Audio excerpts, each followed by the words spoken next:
வணக்கம். Dowry harassment, women harassment, dowry harassment ரெண்டையும் ஒன்னாவே பேசிடலாம் இந்த காணொலியில. ரெண்டுமே ஏன்னா ஒண்ணுதான். ஒரு விமன் எதுக்காக ஹராஸ் ஆகுறாங்க அப்படின்னு பார்க்கும்போது மோஸ்ட்லி அவங்க ஹஸ்பண்டால தான் அந்த விமன் அதிக அளவுல ஹராஸ் ஆகுறாங்க.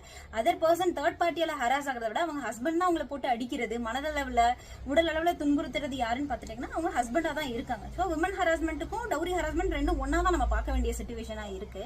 ஸோ இதுல டவுரி ஹராஸ்மெண்ட்ல பெண்கள் மட்டும் தான் பாதிக்கப்படுறாங்களா, ஆண்கள் பாதிக்கப்படுறது இல்லையான்னு கேட்டா ஆண்களை பத்தி நான் அடுத்த காணொலியில பதிவு பண்ண விரும்புறேன். ஆண்களுக்கான உரிமைகளும் இருக்கு, ஆண்களும் இதுல பாதிக்கப்படுறாங்க. ஆனா இந்த காணொலியில நம்ம பெண்களை பத்தி முதல் பேசுவோம். ஏன்னா அதிக அளவுல ரேஷியோ கணக்குல பாத்தீங்கன்னா அதிக அளவுல பாதிக்கப்படுறது பெண்களா மட்டும்தான் இருக்காங்க. அவங்களால வெளியே வர்றது எந்த அளவுக்கு கான்பிடென்ட் இருக்குன்னு பார்க்கும்போது ரொம்ப மிக குறைஞ்ச அளவு தான் இருக்கு. அவங்களால ஃபுல் அண்ட் ஃபுல் வெளியே வர முடியுதான்னு பார்த்தா கிடையாது. சோ முதல் பெண்கள் அவங்களுக்காக உருவாக்கப்பட்ட சட்டங்களையும் அவங்களுக்காக கொண்டு வரப்பட்ட சட்டங்களையும் தெரிஞ்சுக்கணும்.